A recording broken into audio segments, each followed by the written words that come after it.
the recession numbers. It's the latest World Bank study I saw was about 4.9% with a rebound next year, and that's better than the average in Latin America, which is minus 7.2%. Large demographics, 50 million people, our second largest export destination. And this is against the backdrop of a peace agreement that was signed in 2016. And people now see Colombia not as a country of Pablo Escobar, but more and more as a country of innovation. And the World Economic Forum has these centers for the fourth industrial revolution, which is all about the Internet of Things, artificial intelligence. And Colombia is the only center in Latin America and the Caribbean. Another thing going for us in Canada is the large presence of Colombians in our country. They're the second largest expatriate population from Latin America after Mexico. I was recently in BC, and some of you may not be aware of this, but Colombia has a consulate general in British Columbia, and the name of the consul general is Jairo Abadia, and he's a really good resource, a really great and dynamic guy who continues to do good things to bring our countries closer together. Air Canada recently announced that it was the first international airline that was going to come back to Colombia after COVID in September. It's got a lot of the media talking, and Air Canada has been an absolute champion to bring students to Canada. In fact, recently they've worked with us to repatriate some Colombian students who were stranded in Canada and wanted to come back during COVID. And you see the tourist numbers, the visa numbers, they're very, very encouraging. Finally, I'll just mention that we have a free trade agreement with Colombia, and we're going to celebrate our 10th anniversary next year. In addition to all that we do on the commercial area, we have a massive trade development and political program as well. So we're very interested in Colombia from a human rights standpoint, a security standpoint, education and gender. And just maybe finalize on this quick note.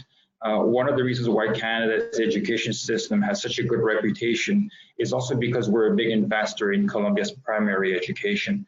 Our development program, which has been active in Colombia for 40 years, has invested over $100 million in primary education in Colombia. This helps to bring students up to a level where they can eventually go to Canada for secondary and especially tertiary education, and of course to learn languages. So I'll stop right here, and I'm going to turn it over to my colleague, Magali. Hi, everyone. Thank you, Claudio, for this introduction. I'm Magali Beaufait. Bonjour à tous. I'm the Education Trade Commissioner here at the Embassy in Bogota.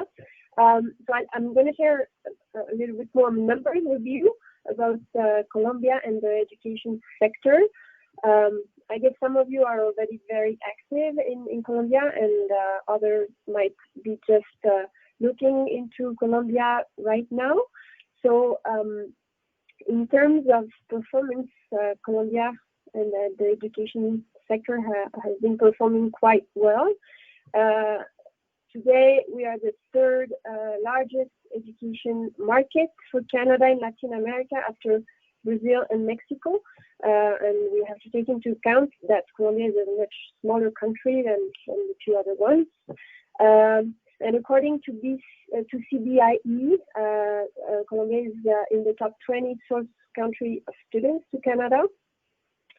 As Claudia mentioned, there's a growing middle class and a fair amount of young people. 41% of the population is under 24 years old. And in Colombia, education is a priority for all the families. So there's a very high demand for education everywhere. Also, another important number, it's the fourth fastest growing emerging market in the world, jointly with Vietnam, the Philippines, Turkey, and so on. And some factors might account for the growth. I would say, and from my experience in Colombia, that Canada has a very good image in Colombia, and it's positioning itself very well. comparing to the competitors, the main competitors. Also, Canada is well known here for quality of life, security, an important factor, and a lot of Colombians are looking for better prospects. So Canada is an interesting destination for them. Also, numbers in terms of study permits, it's been growing, and the growth is steady and has been steady for the past few years. So my IRCC colleagues are always busy with processing study permits. And regarding English as a foreign language or French, Canada, according to Languages Canada, the survey that was done last year, Colombia was source country number 7, so that's also a good record for Colombia. This record is also linked to the fact that the level of proficiency in English or French is still very low, so there's a high demand for English or French training in Colombia. So that's 7 main numbers.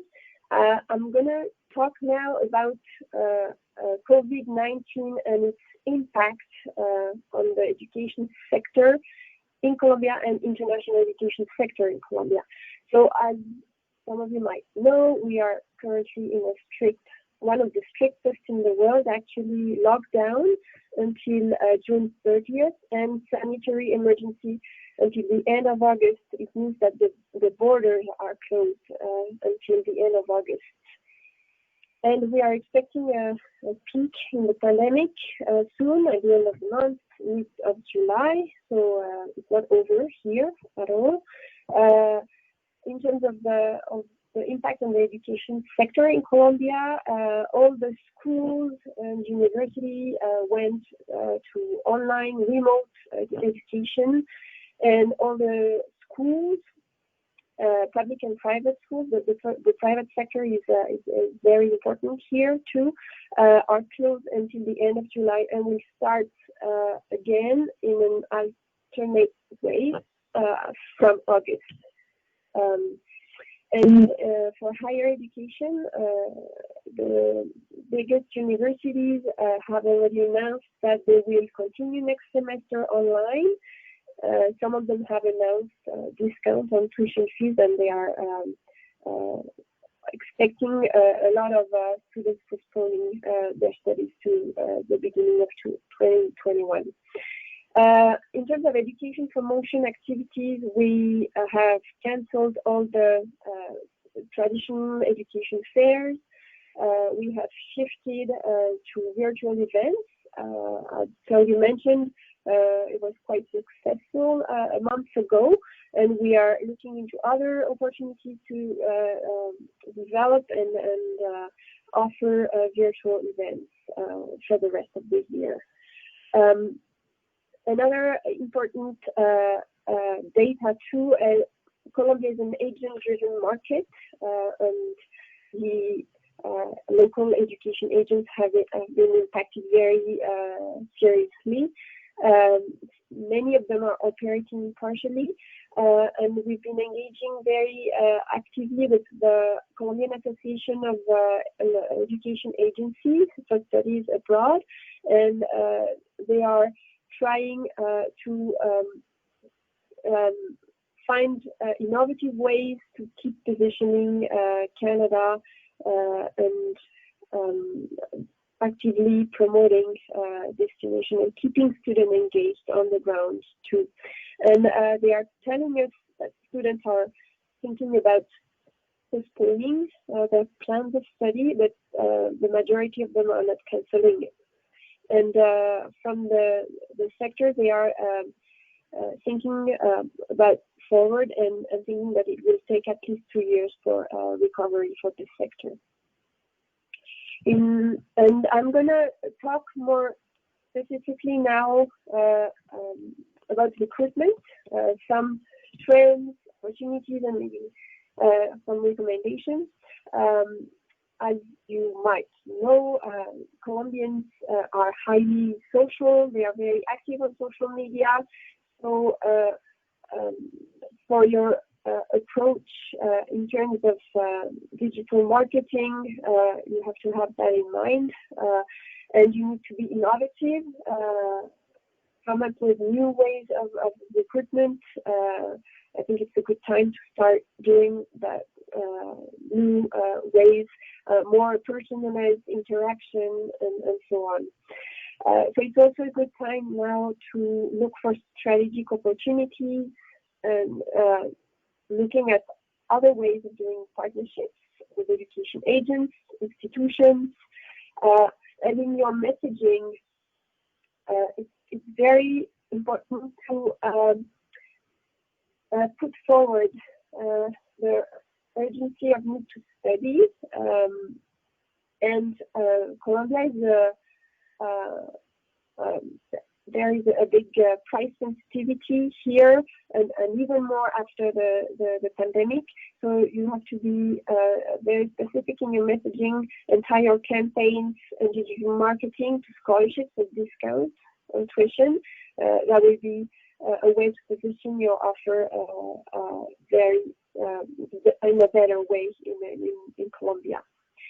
And I'll talk next about partnerships and also trends and opportunities during and post-pandemic. I want to emphasize the fact that some already successful partnerships are existing in Colombia between British Columbia institutions and Colombian institutions. The Ministry of Education of British Columbia signed an MOU with the Ministry of Education of Colombia back in 2016. I don't know if you're aware of this MOU. It's one of the few MOUs signed in Latin America, and it's for the K-12 sector. Some scholarships are involved, so if you're not aware, the link is on the presentation. You can check on the webpage too. And this MOU will last until 2024, so we still have time to take advantage of this MOU. And also something important to mention, Colombia has the only BC offshore school, accredited school. It's located in the southern part of Medellin. So students at Colegio Canadiense study for both the national high school diploma and the dogwood diploma in British Columbia. There are opportunities to develop more of those type of accreditation here in Colombia. And also another MOU that was recently signed, it's with between British Columbia Institute of Technology and a network of technical and vocational institutions and public ones in Colombia. So in terms of opportunities regarding partnerships, you can be creative now and think about partnering for Canadian curriculum with your already existing partners or new partners. You can think about offering new virtual mobility schemes, or think about collaborative online international learning, connected classrooms. A lot of possibilities are open, and the Colombian institutions are very open to developing that type of partnerships with Canadian institutions.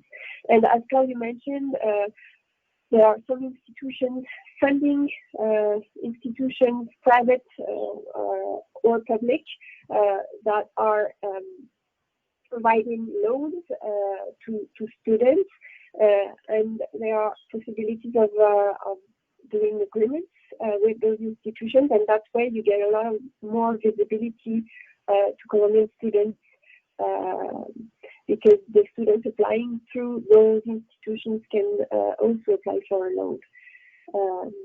So that's another important aspect of the partnership. And I'll finish with a few recommendations. Generally speaking, Colombia is a major tourism market, so it's important for you to engage with the education agents and follow up with them and promote your programs through your local partners. If you are going to do direct promotion, you should involve a Spanish-speaking representative.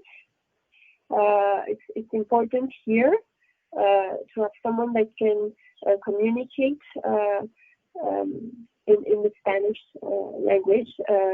It is usually the parents are also the decision makers, so it's important to have a specific messaging in Spanish for them too.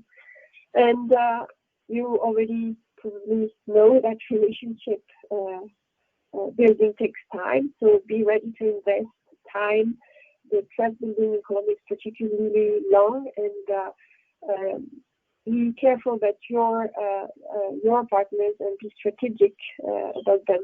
And I just want to finish reminding, or maybe just explaining what type of the trade commissioner service, what kind of services we offer. We are here on the ground to help you with market intelligence, qualified contacts. We are here to identify specific opportunities for you. We are here to help you develop your partnerships, your recruitment in Colombia, so don't hesitate to get back to us, ask for our services. If you are interested in knowing more details about the Colombian market, we regularly update a market profile. I can share this document with you. We can go through it together, and I'll be happy to help you develop your business in Colombia. So I'll pass it over to Laura, and I'll be here for the Q&A session at the end.